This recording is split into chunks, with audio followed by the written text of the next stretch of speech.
જો જૈનિશભાઈ અહીંયા નીચે રમે છે પત્તા. જેનું તારે હોમવર્ક કરવાનું છે બેટા. ઓ જેનું હોમવર્ક કરવાનું છે જાને બેટા. માઇન્ડ બ્લોઈંગ વ્યૂ છે યાર, માઇન્ડ બ્લોઈંગ વ્યૂ.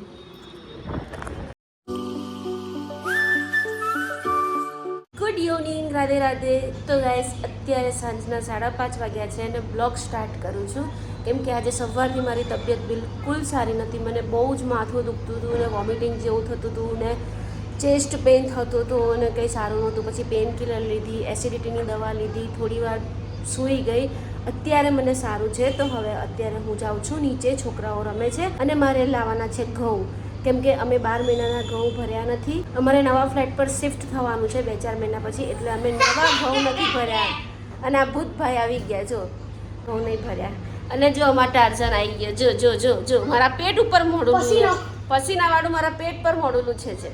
આજે તો હું 4 વ્હીલ લઈને શોપિંગ કરવા જાઉં છું કેમ કે આજે મારા હસબન્ડ ઘરે છે, પ્રતિક, તો 4 વ્હીલ ઘરે જ છે. તો 4 વ્હીલ લઈને આપણે શોપિંગ કરવા જઈએ. ઘઉંનો કટ્ટો વધારે હશે, તેલનો ડબ્બો હશે, તો ચાલો પહેલાં શોપિંગ કરી લઈએ. કેમ ઉપર આવ્યો બેટો? બોલ લેવા ઉપર આવ્યો. અને પપ્પા શું કરે છે નીચે એટલા બધા છોકરાઓને બેસાડીને? મ્યુઝિકલ ચેર રમાડે. પપ્પાને કામ ધંધો નહીં લાગતો કા? જો જો ગાડી આવે છે, ગાડી આવે છે. ઓય આગો જા, ગાડી આવે છે. તું કેમ વારે ઘડીએ રડ્યા કરે છે બેટા? હે જેનું રડે છે કેમ તું?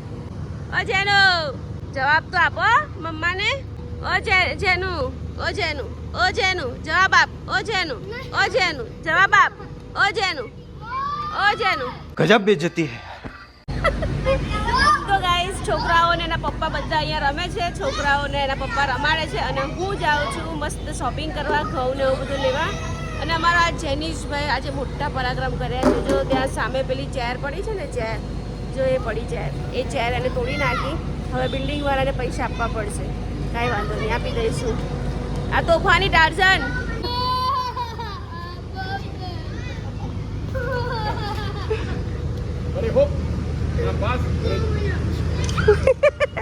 એવો કેવી રીતે પડી ગયો તું? તો ગાઈસ આજે હું કાર લઈને જાઉં છું. પ્રતિક ઘરે છે, અહીંયા છોકરાઓને રમાડે છે. તો આજે આપણે કાર લઈને જવાના છીએ. બહુ દિવસ થયા કાર જ મેં નથી ચલાવી, તો આજે ચલાવી લઈએ. થોડો હાથ સાફ કરી લઈએ. ચાલો. પ્રતિક જાય છે ઘર જોવા માટે, બીજા ફ્લેટ. છોકરાઓ અહીંયા મસ્ત મજાના બોલ રમે છે, કેચમ કેચ. જો મારો દક્ષ જો કેવું રમે છે. તો ગાઈસ આજે હું ફાઇનલી એકલી લોંગ ડ્રાઈવ પર જઈ રહી છું. કોઈ ડિસ્ટર્બન્સ નહીં, નો છોકરા, નો પતિ, no disturbance. Only for me, my self love, only myself and long drive. તો ચલો. હું પહોંચી ગઈ છું જ્યાંથી મારે ઘઉં લેવાના છે ત્યાં. પહેલો આશા સ્ટોર દેખાય છે ને, આશા સ્ટોર. બસ મારે અહીંયા આશા સ્ટોરમાં જવાનું છે. અમે દર સાલ અહીંયાથી જ આખા વર્ષના ઘઉં ભરી લઈએ. ચોખા, તેલના ડબ્બા 3-4 લઈ લઈએ. પણ આ વર્ષે મેં કશું જ લીધું નથી. આ વર્ષે બસ થોડું થોડું લાવીને ખાવું છે કેમ કે અમારે ઘર શિફ્ટિંગ કરવાનું છે ને, એટલા માટે. ગાડી અહીંયા મસ્ત પાર્ક કરી દીધી છે સાઈડમાં, કોઈને ડિસ્ટર્બ ન થાય એ રીતે. જો તો ગાડીમાં ઘઉંનો કટ્ટો મુકાઈ દઉં છું. પાછળ ડેકીમાં નથી મુકાવો, પાછળ જ મુકાવી દઉં. શાકભાજીની લારી દેખાય તો શાકભાજી લઈ લઈએ. શાકભાજીમાં શું લઈએ કાંઈ ખબર નથી પડતી.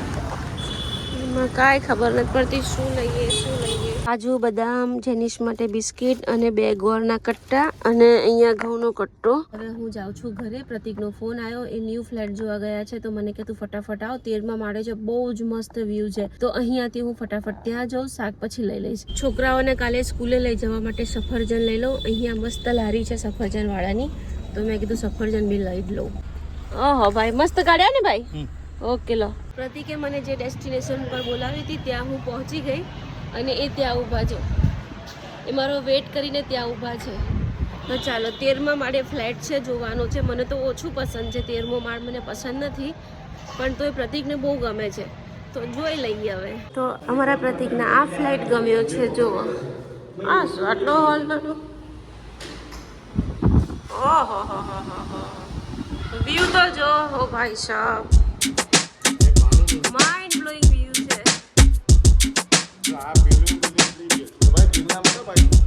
આપણે સેફટી કરાવવી પડે. એક આ બેડરૂમ છે, આ ચિલ્ડ્રન્સ રૂમ છે અને આ માસ્ટર બેડરૂમ છે. પણ અહીંયાથી વ્યૂ જોરદાર આવે છે યાર. માય ગોડ્સ, સુપર વ્યૂ છે, તમે જોઈ શકો છો. માઇન્ડ બ્લોઈંગ વ્યૂ છે યાર, માઇન્ડ બ્લોઈંગ વ્યૂ. આ સ્ટોર રૂમ છે, આ કિચન છે. કિચનમાં ટાઇલ્સો બદલાવી પડે. છોકરાઓના રમવા માટે આ ગાર્ડન છે, હિંચકા અને લપસણી થોડું, અને નાનો ગાર્ડન છે. પવન જોરદાર છે યાર. ચાલો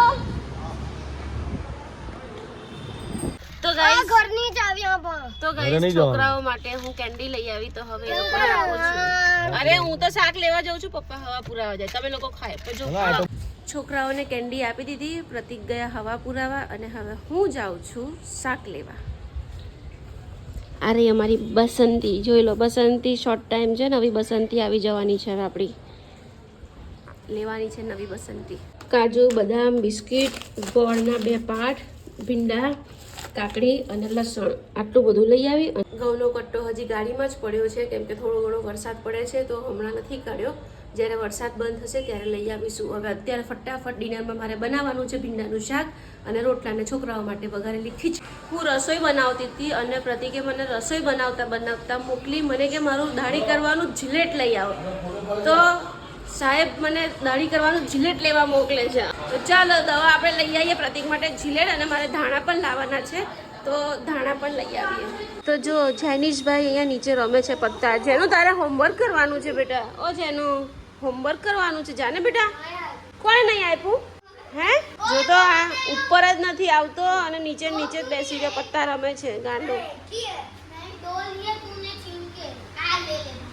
જેનુડી એની મસ્તીમાં મસ્ત છે. હું બોલાવું ને તો પણ સામું નથી જોતો. કાંઈ નહીં, રમવા દો. હું પહેલાં મારી બધી વસ્તુ લઈ આવું, પ્રતિકે કીધું છે તે. ચાલો, મેડિકલમાંથી બધી વસ્તુ લઈ લીધી છે. જોન્સન બેબીનું શેમ્પૂ, દક્ષને દવા પીડાવવા માટે રાત્રે પેટ સાફ થઈ જાય, અને પ્રતિક માટે જિલેટ. છોકરાઓને મસ્ત મજાનું જમવાનું આપી દીધું છે. સરસ મજાના છોકરાઓ જમે છે હો બેટા. તો ગાઈસ જમી લીધું છે, ફ્રી થઈ ગઈ છું, પણ વાસણ ઘસવાના બાકી છે. અને પ્રતિક છોકરાઓને અંદર સુવડાવે છે. હમણાં હું વાસણ ઘસી પછી હું પણ સૂઈ જઈશ એડિટિંગ કરીને. અને આજે નવો ફ્લેટ જોવા ગયા હતા, બહુ મસ્ત હતો. એનો વ્યૂ તમે જોયો ને, માઇન્ડ બ્લોઈંગ વ્યૂ હતો યાર. પણ અમારા બજેટની બહાર છે. અમને જે અમારો ફ્લેટ જે અમે રાખ્યો છે ને, એ અમને ફક્ત 40 લાખમાં પડ્યો છે, અને આ ફ્લેટ છે 47 લાખમાં. અને અમારા જે ફ્લેટ કરતાં પણ આ નાનો ફ્લેટ છે, એટલે થોડું વિચારીએ છીએ. પણ હજી એને 1 વર્ષ લાગશે અમારા ફ્લેટને, અને આ રેડી પોઝિશન છે, તો રેન્ટ પણ ભરવાનું થાય છે. તો આજનો બ્લોગ પસંદ આવ્યો હોય તો મારી ચેનલને સબસ્ક્રાઈબ કરજો, લાઈક કરજો. ફરી મળીએ કાલે એક નવા બ્લોગમાં. Bye bye, Radhe Radhe.